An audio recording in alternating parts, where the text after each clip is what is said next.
আসসালামু আলাইকুম প্রিয় ছাত্রছাত্রীরা, তোমরা কেমন আছো? আশা করি সকলে খুব ভালো আছো। এই মুহূর্তে তোমাদের আজ 2টোর সময় হয়তো ভূগোল এক্সাম হয়ে গেছে এবং ভূগোল এক্সাম সকলেরই খুব ভালো হয়েছে। এবং আজ যে তোমাদের ভূগোল এক্সাম হয়ে গেল, আমি যে সাজেশনগুলো দিয়েছিলাম সেই থেকে প্রায় অনেকটাই কিন্তু কমন চলে এসেছে 80%। সো স্টুডেন্ট, আমি বরাবরের মতো ইতিহাসেরও কিন্তু সাজেশন দিয়ে দিয়েছি। তোমরা যারা ওই ভিডিওটা দেখোনি অবশ্যই ডেসক্রিপশন বক্সের লিঙ্কে ক্লিক করে দেখে নিতে পারো, অথচ আমার ইউটিউব চ্যানেলে গিয়ে তোমরা দেখে নিতে পারো।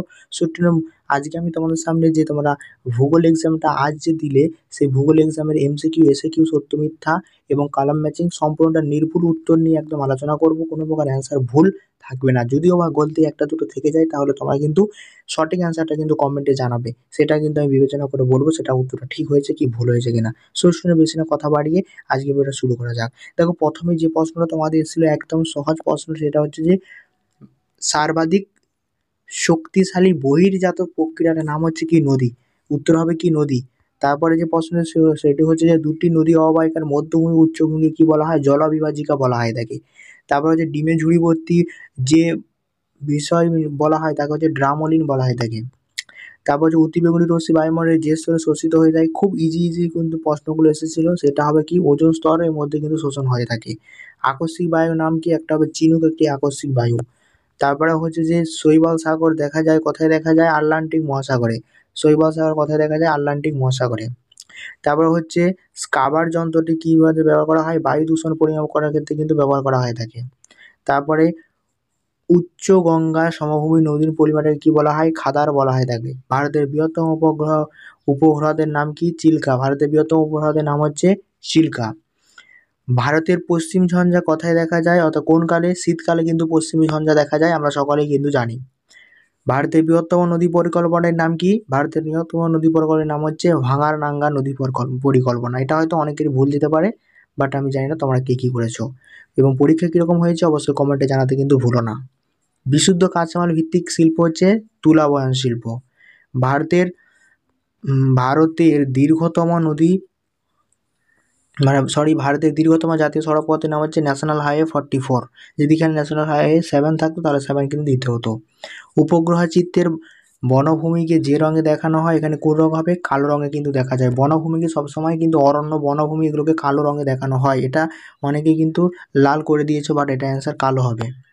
তারপরে তোমাদের সত্য মিথ্যাতে চলে আসো। দেখো, প্রথম প্রশ্নটা হচ্ছে বারখা বায়ু গতির বারখা বায়ুর গতির সমান্তরালে অবস্থান করে। এটা একদম মিথ্যা।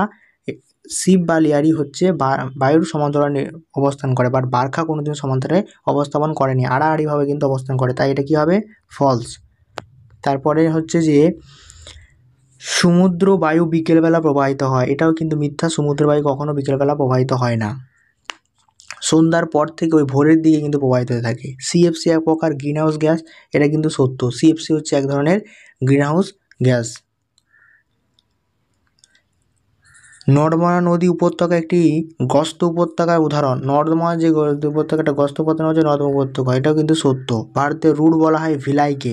ভারতের রুট কাকে বলা হয়? দুর্গাপুরকে, কিন্তু মিথ্যা হবে।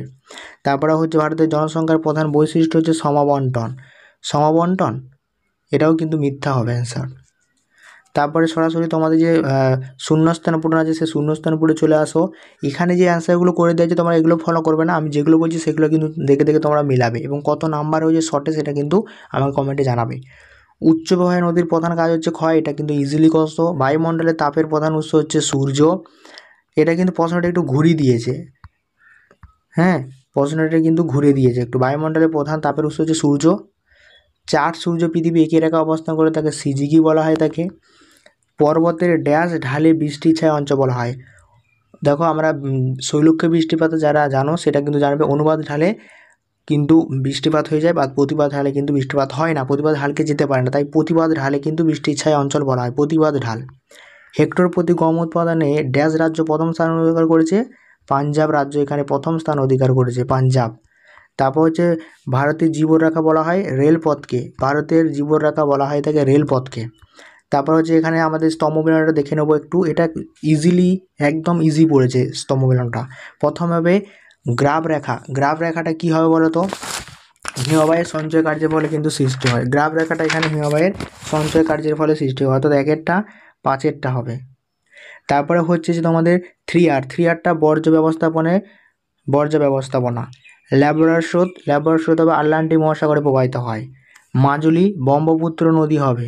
তারপরে হচ্ছে ইকো গবেষণা কথা হচ্ছে লখনৌ, দূর সংবেদন হচ্ছে রেডর। খুব সুন্দরভাবে কিন্তু দেখো আমি করে দিয়েছি। তারপরে হচ্ছে নদীর আঁকাবাঁকা গতিপথকে কি বলা হয়? নদীর আঁকাবাঁকা যে গতিপথ তাকে মিয়েন্ডার্স বলা হয়। কি বলা হয়? না, মিয়েন্ডার্স বলা হয় তাকে। হিমালয়ের একটি পিরামিড চূড়ার নাম হচ্ছে মাচাপুরাচে। ময়াকার চয়াকার পরশুরয়াকার চয়াকার। বায়ুমণ্ডলে কোন স্তরকে পৃথিবীর ছাদ বলা হয়? ওজোন স্তরকে। বায়ুমণ্ডলে ওজোন স্তরকে পৃথিবীর ছাদ বলা হয়। পৃথিবীর কোন অঞ্চলে সারা বছর বৃষ্টিপাত বেশি হয়ে থাকে? নিরক্ষীয় অঞ্চলে কিন্তু তাপমাত্রা সবসময় বেশি থাকে।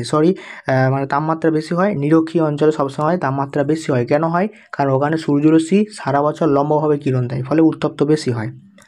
তারপর হচ্ছে তোমার শ্রেণীকক্ষে একটি বর্জ্যের নাম কী হবে? কাগজ হবে। ভারতের কোন সংস্থার ভূবৈচিত্র্য মানচিত্র তৈরি করে? সার্ভে অফ ইন্ডিয়া, SI বা সার্ভে অফ ইন্ডিয়া। দার্জিলিং হিমালয়ের সর্বোচ্চ শৃঙ্গের নাম কি হবে? এটা অনেকেই আমি জানি ভুল করেছি, সেটা হবে কাঞ্চনজঙ্ঘা হবে। দার্জিলিং হিমালয়ের সর্বোচ্চ শৃঙ্গের নাম হচ্ছে কাঞ্চনজঙ্ঘা। পশ্চিমবঙ্গের একটি পেট্রোরসায়ন শিল্প কেন্দ্রের নাম হচ্ছে হলদিয়া। সো স্টুডেন্ট, তোমাদের MCQ এই পর্যন্ত ছিল। আবার 2 মার্কেরগুলো তোমরা প্রশ্নগুলো দেখে নাও পরের পর। দেখো 3 মার্কের কিন্তু আমাদের প্রায় এখান থেকে অনেকগুলোই কিন্তু কমন এসেছে। এটা কমন এসেছে, এটা কমন এসেছে, এটা কমন এসেছে, 3টা কমন এসেছিলো। তারপর এখান থেকে এটাও কিন্তু কমন এসেছে। অর্থাৎ আমাদের লং কোশ্চেন দিক থেকে এবং দেখতে গেলে প্রায় সবগুলোই কিন্তু কমন এসেছে। তারপরে তোমাদের ম্যাপ পয়েন্টটি দেখো, বিন্দু পর্বত আমি সাজেশনে দিয়েছিলাম, এটা সেই মেঘালয় মালভূমি দিয়েছে, মালাবার উপকূলও দিয়েছিলাম, গোদাবরীও দিয়েছিলাম, খাম্বাত উপসাগরও দিয়েছিলাম। আখ উৎপাদন অঞ্চলটা জাস্ট আসেনি, বাদবাকি সব কিছুই কিন্তু আমাদের সাজেশন থেকে এসেছে। সো স্টুডেন্ট, ভিডিওটা এই পর্যন্ত। যদি ভালো লাগে থাকে অবশ্যই চ্যানেলটা সাবস্ক্রাইব করে পাশে থেকো। আর যারা সাবস্ক্রাইব করে তাদেরকে অসংখ্য ধন্যবাদ। তো বাই, আবার নেক্সট ভিডিওতে তোমার সাথে দেখা হচ্ছে।